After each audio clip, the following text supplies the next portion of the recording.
Hello and welcome to LaRosa Reads. Today I will be taking on the Quarter Year Crisis book tag. Let's talk books.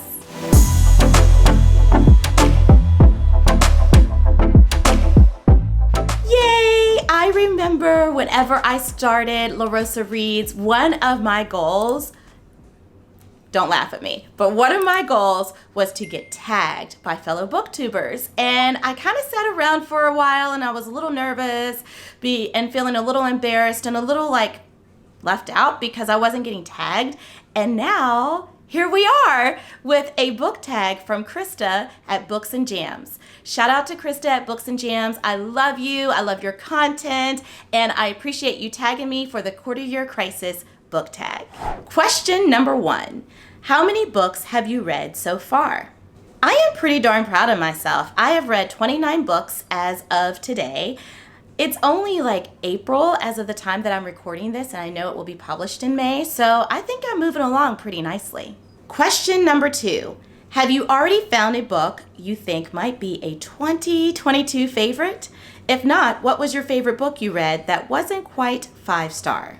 All right, so this one's going to be easy because I recently did a quarter year check-in video stating my top 5 favorite books in the first quarter of 2022. My number 1 favorite is The Secret Lives of Church Ladies. So that would technically mean that it's my favorite book so far this year. However, there were some contenders that were really close, such as The Personal Librarian and Before the Coffee Gets Cold, Let Love Rule by Lenny Kravitz. So those top 5 are really contenders for my favorite books of the year. And if you haven't seen that video yet, we'll be sure to put it in the description box below and up in the cards for you. All right, the next question is, do I have any 1-star books or a least favorite book of the year?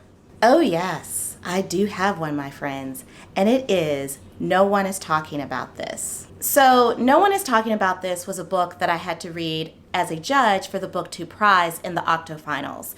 I am at liberty to tell you how much I dislike this book now that the Octofinals are behind us. And let me just say something, you guys. Well, I could say a lot of things. Let's just say that book was definitely a 1-star read for me, and I'm a really friendly book reader. I have the utmost respect for authors, and I tend to give them 2 stars at the least, just because being an author is a big deal and it's a very vulnerable thing. And look, I was voted friendliest girl in high school. It's hard for me to just say boo to your book, but Patricia Lockwood, boo, it's a boo. All right, next up is, what is my most read genre thus far in the year 2022? Well, this is one of the reasons why I love Storygraph. That app gives me all the data that I need to answer questions such as this one. And according to Storygraph, my most read genre thus far is contemporary fiction. Ooh, this is a good one. A book that surprised you. All right, I think I have 2 books that surprised me. The first one being Let Love Rule by Lenny Kravitz. I knew it was going to be a solidly good read. I didn't know just how captivating and inspiring the read would be. I didn't realize that his life had such depth and breadth of experiences, of joys and challenges and fun facts. So I was pleasantly surprised by that book. The next book that I would say was a surprise read for me was Pure Color by Sheila Heti. And this is a book that I would not have read if it were not for the fabulous A. Marie and her A. Marie's book club. It was the selection for her February book club, and I was a little hesitant. The premise, the synopsis was quite bizarre, talking about this woman whose father and the daughter became a leaf on a tree or something like that. And I was thinking, hey, Marie, what are you doing to us? Like, what do you have us reading? But my goodness, the prose, the deep, thoughtful questions, the thought-provoking questions, the pondering some of the things in life that we just take for granted or just say it is what it is and don't give them much thought.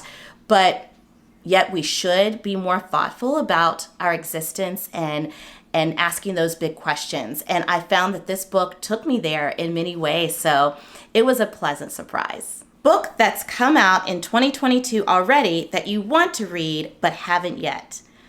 Oh, this is a really easy one. It is Finding Me by Viola Davis. I am super excited for this memoir. She is a human being, an actress, an artist whom I greatly admire. I've always been curious about her story. And in order to be the incredible artist that she is, that oftentimes comes from a place of pain and struggle. And I just really want to know what her struggles were, what her struggles continue to be. I am in the mood to be enlightened and inspired, and I know that her memoir is going to do just that.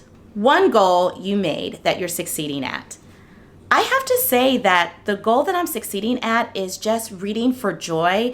Yes, I've started these TBRs, but I definitely feel like I can pivot at any time. I'm a mood reader as well. So some books I stick to, other books I abandon, and I pick up other ones that maybe weren't on my radar as I was making those monthly TBRs. And I'm okay with that.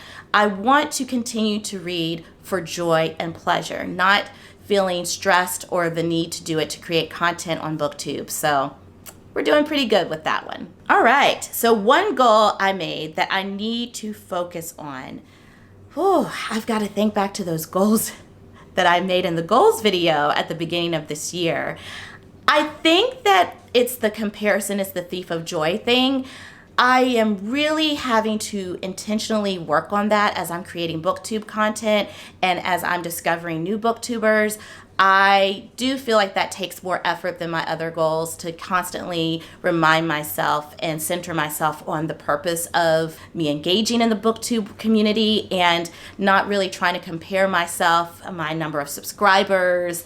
I try to focus on building community and enjoying the process and not really focusing on a destination. So that's the goal that I'm really trying to focus on. All right, last question.